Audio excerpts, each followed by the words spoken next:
अस्सलामुअलैकुम, मैं हूं रज़ा मेकन। आप देख रहे हैं IRK न्यूज़। आइए जानते हैं कुछ ताज़ा तरीन अपडेट्स सदीक जान साहब से। सुप्रीम कोर्ट ऑफ पाकिस्तान में हामिद खान साहब ने अपने दलाइल मुकम्मल की। अपनी दरखास्तों पर एक दरखास्त उनकी समाअत के लिए मुकर्रर नहीं हुई। टोटल 4 दरखास्तें हैं। कल ये चारों दरखास्तें मुस्तरद होने जा रही हैं। शायद एक आध एक्सेप्ट हो जाए लाइव वाली, लेकिन वो भी लगता नहीं है। लेकिन अगर जजेस के हाथ साफ हैं, अगर जजेस ने ओपन माइंड के साथ बैठे हैं और अगर अपने हलफ के मुताबिक फैसले करने हैं तो ओपन करें ना प्रोसीडिंग, लाइव प्रोसीडिंग करें ना, करें लाइव प्रोसीडिंग, देखने दें पूरे पाकिस्तानी कौम को। अब वो टाइम आ गया है कि आप किसी का भी चेहरा देख के बता देते हैं कि ये सच बोल रहा है, झूठ बोल रहा है।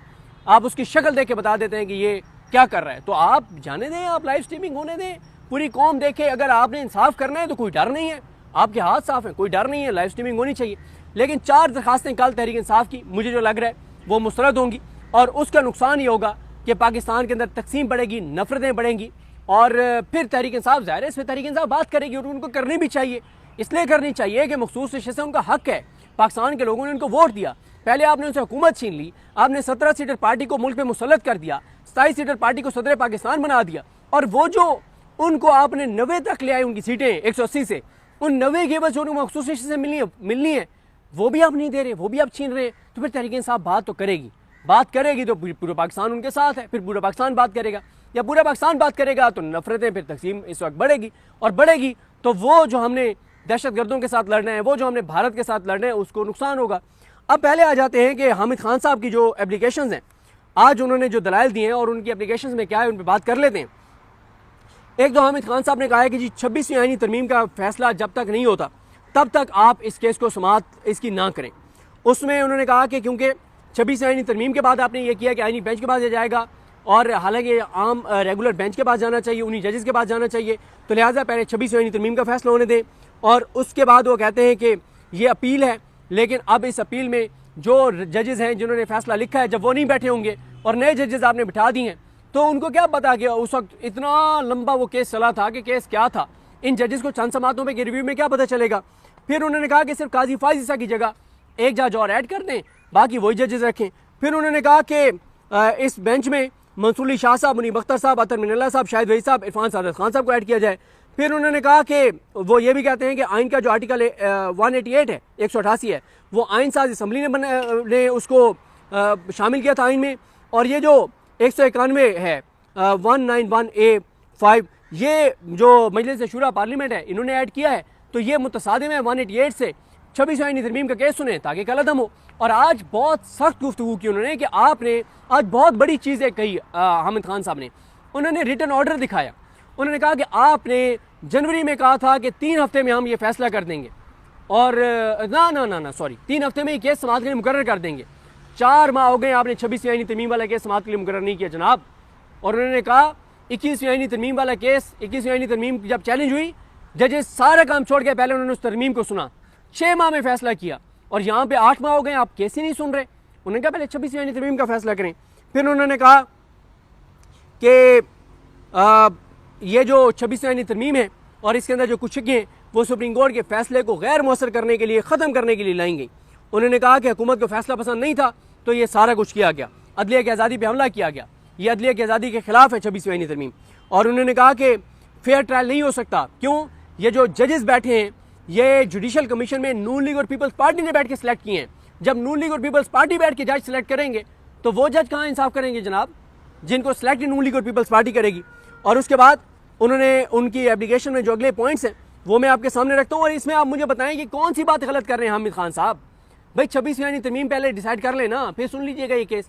इतनी जल्दी किस चीज़ की है कि 11 जज बैठ के और आम साइलिन के केस नहीं सुन रहे, ये केस सुन रहे हैं। और इतनी जल्दी अमीनुद्दीन खान साहब को, इतनी जल्दी है। और लाइव इसलिए भी होना चाहिए कि पाकिस्तान के लोग देखें कि जब फैसल सिद्दीकी साहब दलाइल दे रहे थे तो जजेस की बॉडी लैंग्वेज क्या थी, हर बात पे टोकना, हर बात पे रोकना, हर बात पे निगेट करना। मोहम्मद अली मजहर साहब ने कोई एक ऐसा पॉइंट नहीं है फैसल सिद्दीकी साहब को जिसको निगेट ना किया हो। और आज जब नून लीग का वकील दलाइल देने के लिए आया तो ये भी पाकिस्तान के लोगों को देखना चाहिए, उनको नजर आना चाहिए था कि उस वक्त बॉडी लैंग्वेज जजेस की क्या थी और आज जब नून लीग का वकील आया तो जजेस की बॉडी लैंग्वेज क्या थी। ये फर्क लोगों, पाकिस्तान के लोगों को नजर आना चाहिए। अब आ जाए जनाब, जो उनकी एप्लीकेशन है हामिद खान साहब की, उसमें वो कहते हैं कि 26वीं आईनी तरमीम की आईनी हैसियत को चैलेंज करने वाली पेटिशन में शफाफ ट्रायल का हक जो है उसका सवाल जो है वो उठाया गया है। उन्होंने कहा कि एग्जेक्टिव या तो एग्जेक्टिव जो है, जो मुस्लिम लीग नून, वो तो इसमें फरीक है जो इसकी हुकूमत है, लेकिन वही जुडिशल कमीशन में बैठ के अरकान का तकर्रुर कर रहे हैं। तो ये वो कहते हैं कि ये गैर जानिबदाराना मामला नहीं है। वो कहते हैं कि 26वीं आइनी तरमीम के तहत तैयार करदा आइनी जो एक सिस्टम है, उसके नीचे एक मुतलकुल अनान हुकूमत है जो अपने सियासी मकासद के लिए अदलिया की आज़ादी को तबाह करने पर तुली हुई है। उन्होंने कहा कि जहाँ तक आर्टिकल 1915 ने नज़रसानी का इख्तियार आइनी बेंच को मुंतकिल किया है, यह आइन के आर्टिकल 10 से मुतसादिम है और उससे इसे कलअदम करार दिया जाना चाहिए।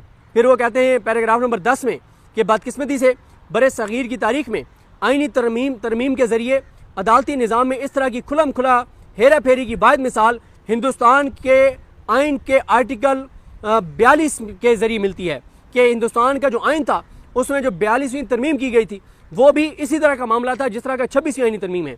वो कहते हैं कि उस तरमीम के तहत एक जो भारत में हुई थी, उस तरमीम के तहत एक गैर मुंतखब वज़ीर आज़म इंदिरा गांधी ने इंतखाबात हारने के बाद एक बोगस तरमीम के जरिए इक़्तिदार पर कब्जा कर लिया। ताहम उस मौके पर हिंदुस्तान की सुप्रीम कोर्ट उठी और आइन को बरकरार रखने के लिए अपने आइनी और इखलाकी फ़र्ज का इदराक करते हुए उन्होंने जो फैसला दिया उसमें उस आइनी तरमीम को उन्होंने कलअदम करार दिया। फिर वो हामिद खान साहब की जो दरख्वास्त है वो कहते हैं कि आइन के मज़कूरा आर्टिकल जो 191A5 है, इसके ज़रिए अपील और नज़रसानी के दरमियान फ़र्क को ख़त्म कर दिया गया है और जिस बेंच ने फैसला दिया 12 जुलाई का, उसको उसके फैसले को ख़त्म करने का इख्तियार जो है वो किसी और को दे दिया गया है और ये वाज़ेह तौर पर कानून की हुक्मरानी के खिलाफ है, अदलिया की आज़ादी के खिलाफ है। फिर वो कहते हैं यह भी वाज़ेह है कि जुडिशल कमीशन ऑफ पाकिस्तान जो आइनी बेंच की तश्कील करता है अमली तौर पर एग्जेक्टिव के कंट्रोल में है और इस तरह सुप्रीम कोर्ट के दायरा इख्तियार के इस्तेमाल को कंट्रोल कर सकता है। हालिया महीनों में आइनी बेंचों की तश्कील से यह वाज़ेह होता है कि सुप्रीम कोर्ट के सीनियर 3 जजेस को आइनी बेंचेस में शामिल नहीं किया गया, अदलिया की आज़ादी पर समझौता किया गया है। फिर हामिद खान साहब अपनी दरख्वास्त में कहते हैं कि 26वीं आइनी तरमीम को चैलेंज करने वाली तमाम दरख्वास्तें पहले ही 27 जनवरी 2025 को समाअत के लिए मुकर्रर हुई और ये और भी अहम है कि ज़ेर गौर मामले पर आगे बढ़ने से पहले उन दरखास्तों को समाअत के लिए मुकर्रर किया जाए और उन पर फैसला किया जाए। और आखिर में वो कहते हैं कि इन मारूज़ात के पेश नज़र यह ज़रूरी और इंसाफ के मफाद में है कि ज़ेर गौर मामले का फैसला करने से पहले उन तमाम मामलात जिनमें 26वीं आइनी तरमीम की आइनी हैसियत पर सवाल उठाया गया है उनको समाअत के लिए मुकर्रर करके फैसला किया जाए और लिहाजा ये दरख्वास्त की जाती है कि 26वीं आइनी तरमीम के फैसले तक इस केस को ज़ेर इल्तवा रखा जाए, मुलतवी किया जाए। ये अजमल गफ्फार साहब जो हैं उन्होंने इसको तहरीर किया है हामिद खान साहब की तरफ से जो दरख्वास्त है और Mahmood Sheikh advocate on record ने इस दरख्वास्त को दायर किया। दूसरा जो लाइव प्रोसीडिंग वाली उनकी दरख्वास्त थी उसमें उन्होंने बड़ी इंपॉर्टेंट बातें की। हामिद खान साहब ने जिस पे दलाइल भी दिए कि मौजूदा मामला, ये जो मखसूस नशिस्तों का मामला है, इसमें सियासी जमात बनाने के बुनियादी हक़ के बारे में अवामी अहमियत के अहम सवाल से मुतल्लिक जो है वो इसमें डिस्कशन है। इसमें फ़ैसले में वो चीज़ें हैं, आइन का जो आर्टिकल 17(2) है और इलेक्शन एक्ट 2017 उसके तहत इन चीज़ों को रेगुलेट किया जाता है, उनका डिस्कशन है। तो ये मामला पूरी कौम की तवज्जो का मरकज़ बना हुआ है। फिर वो कहते हैं कि इन कार्रवाइयों में इस जो कार्रवाई चलेगी, जो चल रही है, शफाफियत को यकीनी बनाने से जमहूरी असूलों और ओपन इंसाफ और प्रेस की आज़ादी को फ़रोग़ मिलेगा। चूँकि मौजूदा मामले से ज़्यादा अहम कोई केस नहीं हो सकता, इसलिए यह इंतहाई ज़रूरी है कि अवामी रसाई को लाइव ब्रॉडकास्ट के ज़रिए फ्राहम किया जाए, क्योंकि पूरा मुल्क मौजूदा कार्रवाई के शफाफ और मुनसिफाना नताइज में दिलचस्पी रखता है। पूरा मुल्क ये चाहता है कि साफ और शफाफ प्रोसीडिंग चले और इंसाफ पे मबनी फैसला है तो कौम को शरीक होने दें। और उन्होंने कहा कि पहले भी ये केस लाइव चला, कौम पूरी शरीक थी, पूरी कौम ने देखा, तो अब भी आप लाइव करें। तो नाज़रीन, ये थी आज की ताज़ा तरीन अपडेट्स जो आपने जानी सदीक जान की ज़बानी। इसी के साथ अपने मेज़बान रज़ा मेकन को इजाज़त दीजिए। अल्लाह हाफ़िज़।